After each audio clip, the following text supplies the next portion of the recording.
Добро, сега ги споменав оние измешани ингеренции. Што сметате вие дека може да се направи во тој однос? А дали општина Центар да се обиде да ги преземе ингеренциите? Тука зборувам и за централното градско јадро, односно и оние културни идентитетски секако обележја кои што се сршта на Скопје. Фасадите на историски значајни згради буквално се распаѓаат. Исто така имаме и тоа го имаме нотирано и снимено во репортажи. Калето, иако е под надлежност на град Скопје, Камени мост, споменав коритото на реката Вардар, улица Македонија, плоштадот, секако идат бројни туристи, која е гледката која што ја добиваат на толку нечисти површини. Што може општина Центар да направи во тој дел, дали да ја унапреди соработката идна со новиот градоначалник кој да е, или пак можеби да ги преземе ингеренциите за почисти и по перспективни секако површини? Ако зборуваме за преземање на ингеренции, тука треба да се размисли добро и за средствата кои што би влегле во општината, бидејќи на фактурата за водовод се плаќа дел и за смет и за чистење на градот на тие делови каде што надлежноста е на градот. Со добра комуникација со новиот градоначалник на Скопје, Орце Ѓорѓиевски, верувам дека ќе биде тој. Да, јас верувам дека ќе биде тој. Добро, тоа е добро разбран моје видување на работите. Со одлична комуникација, добра комуникација што ќе биде, мора да биде. Значи немаме друга опција освен да професионално да комуницираме. Може би да не се сакаме. Сакањето останува за дома. А професионализмот и почита, тоа што го зборевме пред малку, е за на работа. Само така ќе имаат граѓаните да видат дека избраниците од народот се исклучиво за народот и дека надлежностите добро или ќе бидат добро поделени или добро ќе се сложуваме. Сето тоа што можеби во даден момент одредена институција не може да го покрие во даден краток момент со заедничка поддршка. Бидејќи ако не се поддржуваме и ако не гледаме дека центарот на градот е лицето на Скопје, лицето на државата, тука се сите збиднувања, тука се сите туристи и туристите добар збор треба да даат за нас ако сакаме подобар инкам и влез нивен, мора да даат добар збор надвор, мора да биде се средно. Ние немаме една чешмичка што ни работи од центарот на градот. Ниту една. 10 има воопште на Центар и ни една не работи. Ако видите, кога ќе прошетате на Центар, кажете ми на едно место ако може да видите 200 клупи. Нема. Столпчиња, 200 едно од друго столпче, не може да најдете. Ама затоа има коли на тротоар. Да. Сега забраните. Само сакав да прашам и вас апропо ова, колку е важна добрата и клучна добрата соработка измеѓу градоначалникот на општина Центар и градоначалникот на град Скопје и околу ингеренциите, меѓутоа и на тоа што сведочевме изминативе 4 години партиски, политички наетења, на кои што сепак на крајот трпат сите граѓани од сите општини, па еве конкретно и центарци. Видете, кога има и наетење, значи нема разум. Суетата и разумот се обратно пропорционални. Значи, кога има и наетење, има суета. Така, суетата не му дозволува на разумот да делува и човекот да работи професионално, се води од неговата суета. И тука нема резултат, нормално. Тука се партиските препукувања, тука се несогласувањата, тука се убедувањата пред јавноста, ама тој мене вака, ама ја него вака. Значи, таму нема резултат, не барете резултат. Резултат има каде што има разумност во одлучувањето, разумност во делувањето, професионалност во делувањето, од аспект на знаење, на експертиза и како треба. Тогаш, ние сите, сега, зашто сите кукаме од бетонскиот хаос? Значи, некој решил за да задоволи нечии интереси, ама сега сите кукаме. Значи, сите не боли. Па ако не боли сите, ајде разумно да делуваме. Значи, мора да има соработка. Едноставно мора да има соработка. Кога ќе ги тргнеме, кога ќе се ослободиме со теретот на партијата, на не знам кој што све си има терет за себе, и кога ќе седне тука да работи стручно, тогаш ќе си мисли тука стручно да работи, ќе соработува со сите за да направи како што треба. И ајде да се тркаме, да се надпреваруваме со конкурентно со знаење. Кој подобро ќе направи. Кој подобро ќе направи, а не кој почне. Ние се најдовме во ситуација дрпни и бегај. Не, треба да се вратиме, врати и додај. Да го Верувате дека е можно во Македонија Зашто да без не? партиски Зашто да не? влијанија Зашто да не? и Зашто да не? послушност на Да, верувам, шефот затоа што и јас штабот? поминав 5 години на функција без партиски влијани и работевме професионално, независно и како што треба. И сите никој не сакаше, ама мислам не почитуваа. Тоа е тоа. И јас верувам во тоа, ќе тргнам и од движење знам за наша Македонија, кај што сме нова политичка партија и одлучивме секаде кај што во оние сегменти кај што партиципираме во власта да не поставуваме луѓе кои што не се соодветни на позицијата, туку баш напротив да се постават луѓе со интегритет и квалитет. И ако можете сега да видите, ниту еден во владата нема никаков скандал. Да, добро, тоа нека ценат ама граѓаните збориме и за гледачите. период од година и пол, каде што не се случува никаков скандал, значи не се чувствуваат тие влијанија за некои поедини интереси. Зборуваме за општо добро. Во едно министерство имате 4 закони во јавна администрација, во друго место во правда имате 23 закони кои се во процес, кои што биле претходно заглавување без никакво влијание од страна. Збориме, го следиме, ја следиме реформската агенда, европскиот пат, и тоа мора така да биде. Се малку влегов во политичкиот дел, меѓутоа сакам да ви кажам дека Можно е да се работи професионално. може да се работи професионално. Ако сакаме додиме, државата се наследи после 7 години не во нула, во минус. И треба малку да се треба многу да се дојде до нулата и да се покажат сериозните резултати на влогот на оваа влада што сега го работи тоа. Да, и но затоа прашањето... Сакам да кажам во однос она што рековте ингеренции град, општина во однос на одделни делови што се во општина Центар, знаете како е. Претходно, на пример, знам по планот C08, надлежност за продавање на таа парцела кај Holiday Inn ја имало Министерството за транспорт, значи за централната власт. Потоа се доделуваат ингеренции на локалната власт. Кејот бил на општина Центар, па со договор се доделил градот да управува. Значи Улица се Македонија. улица Македонија се е под градот. Значи се е работа на договор. Точно. Ама како ќе се договориме во ред, ама добро да управуваме. Ме разбирате? Значи, сега може би е надлежен градот, меѓутоа од аспект на урбаната опрема, поставување програма за тоа е во рацете на општина Центар и тоа е многу важно. Дали тротоарите ќе бидат запоседнати со маси од кафаните, или, за да не може човек да помине, или пак ќе си има план и до каде може да бидат масите. Значи, во оваа држава место има за сите. И за кафаните, и за пешаците, и за мајките со количките, со бебињата, и за велосипедите, и за моторите, и за возилата. Значи, за сите треба да има место. Ова беше добар вовет и во она следна тема, исто така кој што сакав да ја обработиме, односно да ги слушнеме вашите ставови. Еден се чини дека од најхроничните проблеми е токму паркинг просторот, недостигот на пешачки зони. Граѓаните особено се жалат, еве да кажеме, во Дебармало прво ми паѓа на памет дека буквално нема слободен тротоар каде да поминат ниту пешаци, ниту велосипедисти, мајки со деца, било кои граѓани отежна тоа функционирањето. Каде сметате дека е најдобро да се направат пешачки зони и фактички да се намали целиот тој сообраќајен хаос?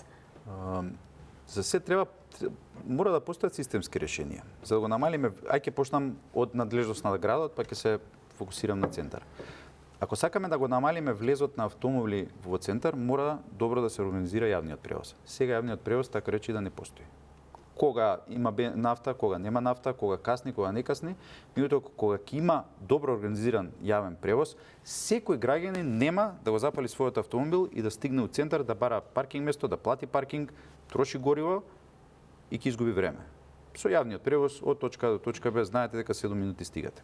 Она што се случува сега низ Центар, целиот тој хаос, фалат паркинг места, очигледно премногу, пошто како што кажаме, се случува у Центар.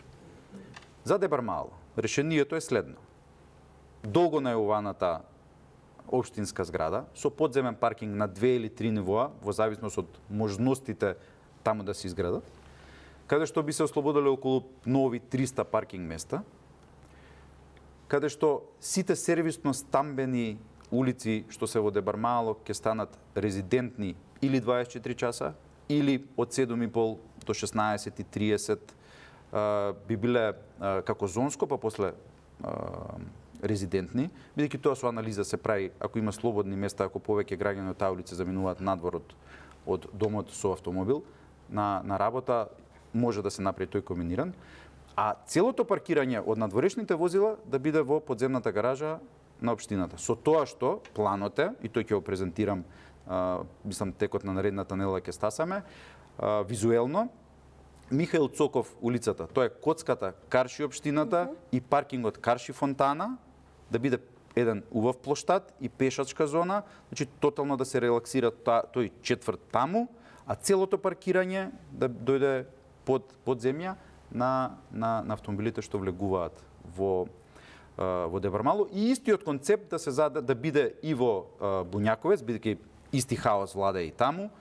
Сервисно стамбените улици да бидат или комбинирани или резидентни, а планираната веќе уцртана во ДУП-от катна гаража да биде исклучиво за граѓаните од Скопје што ќе доаѓаат таму и ќе си го плаќаат своето паркирање. Значи да се централизираат влезот на автомобили од надвор, а граѓаните си добијат свое паркинг место на улицата каде што живеат.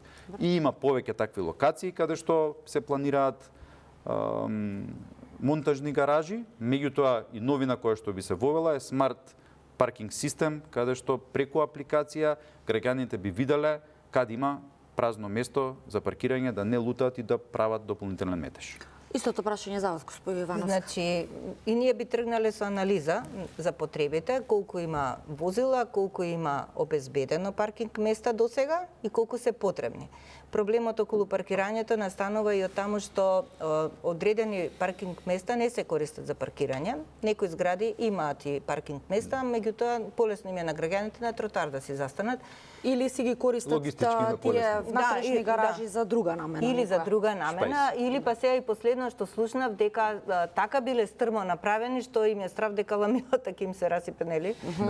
Накачување, така што има, значи, од повеќе причини, меѓутоа како и да е ќе се скенира состојбата каква е и ќе се утврдат реално бројките колку ни се потребни. Паркирањето е всушност користење на јавен простор и тоа не може да биде бесплатно. Сега фактички е бесплатно. Со 100 денара за цела година вие бесплатно се паркирате и тоа не е во ред. Значи први од тука треба да се извлече некаков ресурс. Втората работа е да се демотивираат луѓето да ги користат сопствените возила. А тоа, како што кажа Миро, ќе биде со организиран јавен превоз и со намалување на условите во градот. Значи, вие со градење улици, со ширење улици, вие го стимулирате уште повеќе користењето на сопствените возила. Создавате услови за тоа. Да, во некои европски метрополи тој, да кажеме, мал ринг или строг центар е воопшто затворен за сообраќај. Значи, има безброј фотографии каде што претходно биле широки булевари, а сега веќе се дрвореди направени со зеленило. Јас сум за тој принцип, а се што треба да биде паркирање, да биде под земја. Дури ние ја разгледуваме идејата да се направи паркинг на влезот од општината. Значи во општината некако да се со некои модерни електрични превозни средства да се превезуваат граѓани. Не само во општина центар, тоа може да биде и решение и за градот Скопје. Значи, ние чекориме напред, мораме да одиме напред и со технологија и за превоз и за се. Не можеме да бидеме устоличени во некои состојби. И вие само кога излезете на улица и кога ќе видите дека во најголем дел од возилата 90% се само со возач. Значи, еден возач едно возило. Еден возач еден возило загадувач, еден возач едно, значи и тоа треба малце и менталитетот и свеста кај луѓето да се менува. Значи во постојниве услови па може да се користат алтернативни средства. И јас сум за тоа да се зголемуваат условите за алтернативните средства, повеќе велосипедски патеки, попродажни да се направи. Па како нема, има велосипедска патека. Со добра реконструкција на улиците, да. Кога збориме реконструкција на улици, збориме не само да се ископа асфалтот и да се стави нов, бидејќи се уништил од некоја градежна парцела од поминување на многу камиони. Не, концептот на Орце Николов е добар. Може да се доработи, меѓутоа имате пешачка зона, имате дрворед, зеленило, има за велосипеди, за паркинг и улица. И што е многу важно, од кога се направи така улицата, заживеа локалите. Точно. Значи, кога ќе се тргнат колите од тротоарот, кога ќе се ослободи, друга е приказната. Веќе тука имате заживеани локали, луѓе си седат, значи сосема и друго. Точно, малата не се вртмени. И за тоа ги разгледуваме сите можни, бидејќи секоја улица не го возможува тоа. Да, Нели апсолутно. нормално, веќе има што е преградено, изградено толку многу, штетата е направена.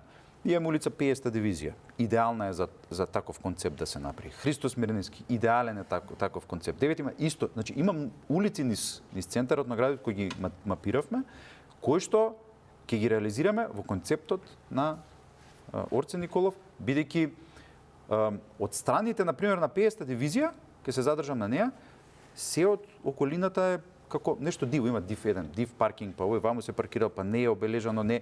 Значи, уредувањето ќе допринесе и до заживување на просторите и до кога ќе добро се испланира, ќе се направи велосипедска патека, Има безбедно место за движење, сите. буквално за сите. Значи, и ја зголемуваат и безбедноста, бидејќи тука ќе се стави оние не се лежачки полицајци, туку се оние смирувачи на сообраќај, зона 30 за движење, и населението и граѓаните што живеат таму ќе се чувствуваат покомфортни. Бидејќи кога ќе видат дека почнува да заживува тој дел, ќе излезат повеќе на улица, ќе заживеат малата и тие се тие концепти кои што ги разговараме и размислуваме, она што веќе не постои пред зграда Джагуар, кај што нема детско игралиште соодветно, кај што нема каде што просторот не безбеден, да го вратиме назад. Тоа како што ние растевме во тие безгрижни средини каде што немаше ваков сообраќај, немаше узурпирани тротоари, имаше повеќе простор. И за јас сите морам нас. да кажам, ако бидам градоначалничка, по улиците ќе направам дрвореди. Ново зеленило нормално. Дрвореди. Многу сакам дрвореди и да обезбедат и сенка, да си, како што е партизанска убав ладен тунел во најжешкото, човек може да се јоди и пешки, со точак, секако, и е ладно. Значи, многу е важно да има дрвореди, вистинско зеленило. Не оние малецки нешто се сушат. Не садници, него Не, да. тие ниски садници. Добро, влегуваме полека во финишот. Сега сакам да ве прашам, еве и двајцата искрено. Вакви ветувања или слични и пред граѓаните се износлушале многу. Изминативе секако години и во секоја кампања, повеќе или помалку.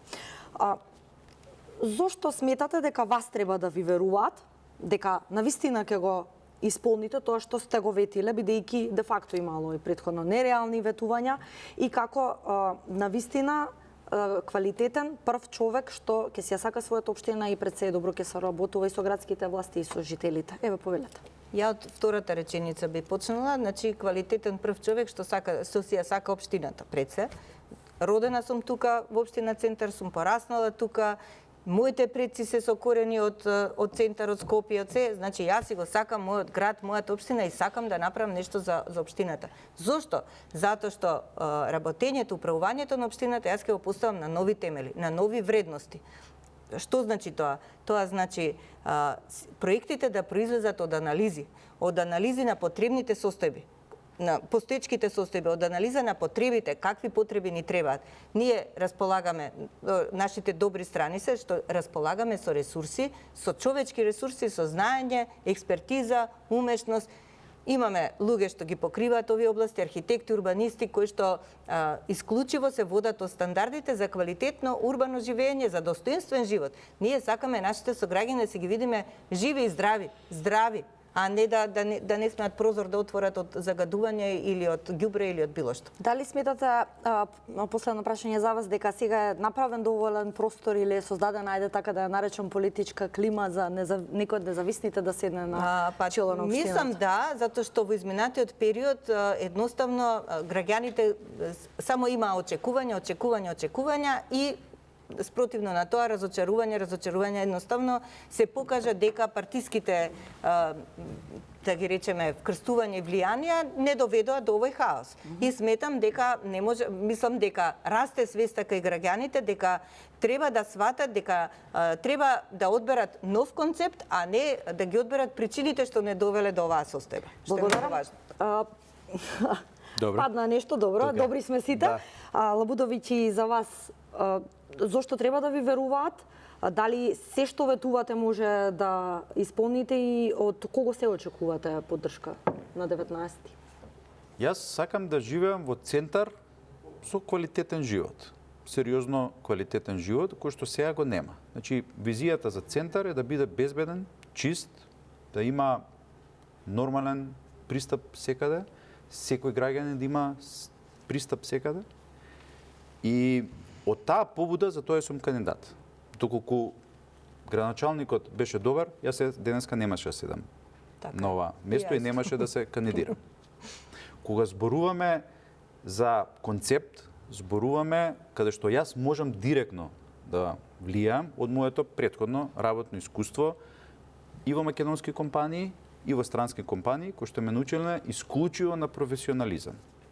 Таму сум работел во автомобилската индустрија, каде што нема импровизација, мора да испорачате квалитет. Бидејќи сето тоа во делот на автомобилската индустрија, сето тоа влијае врз безбедноста, а со безбедноста нема компромис. Дали очекувате можеби поддршка и од симпатизерите и поддржувачите од ВМРО ДПМН како ваш коалициски партнер со оглед на тоа што тие не номинираа нивен представник? Апсолутно, да, ние сме коалициони партнери, одлично функционираме во владата, сега таа соработка се симнува и на локално ниво, бидејќи само така можеме сите заедно да придонесеме на општеството. А јас очекувам од сите граѓани на Центар поддршка, не ги делам граѓаните нити по партиска, нити по верска, нити по пол. Сите граѓани се граѓани на Центар, јас верувам во нивната поддршка, бидејќи мора да пристапиме искрено кон сите проблеми што ги имаме. Не треба да замижуваме, не треба да се делиме, треба да ги анализираме и да ги решиме. А тоа што го нудиме во моментот, тоа е реална програма и денеска е поставена на маса, имаме што ќе направиме во првите 100 дена. Многу е важно да ги изанализираме сите капитални инвестиции на почеток, да ја почнеме таа проектна документација и да почнеме да ги работите во интерес на граѓаните. Бидејќи што ако ни ја дадат довербата, а ништо не испорачаме? Тогаш таа позиција не е потребна и многу ми е жал што законот за локална самоуправа не се донесе, за да ако некој градоначалник не е квалитетен да може да биде отповикан. Да, тој останува заглавен во собрание. Нас времето ни истече, завршете мислата. Само на крај, бидејќи во приватниот сектор ако не испорачате резултат, може да ви покажат вратата. Мора. Јас сум навикнат да испорачам резултат и ќе го испорачам. Сега во моментот нема да користам зборот ветувам, пошто малци компромитиран во изминатите 4 години, меѓутоа ќе оправдам довербата на граѓаните, тоа што сме го кажале, тоа ќе го исполниме. Ви благодарам и на двајцата што бевте гости во Само вистина. Ви благодариме и секако ви посакувам успех на предстојните избори. Благодариме. Вам почитувани ви благодарам за вниманието. Имајте убав викенд со програмата на Канал 5. Поздрав.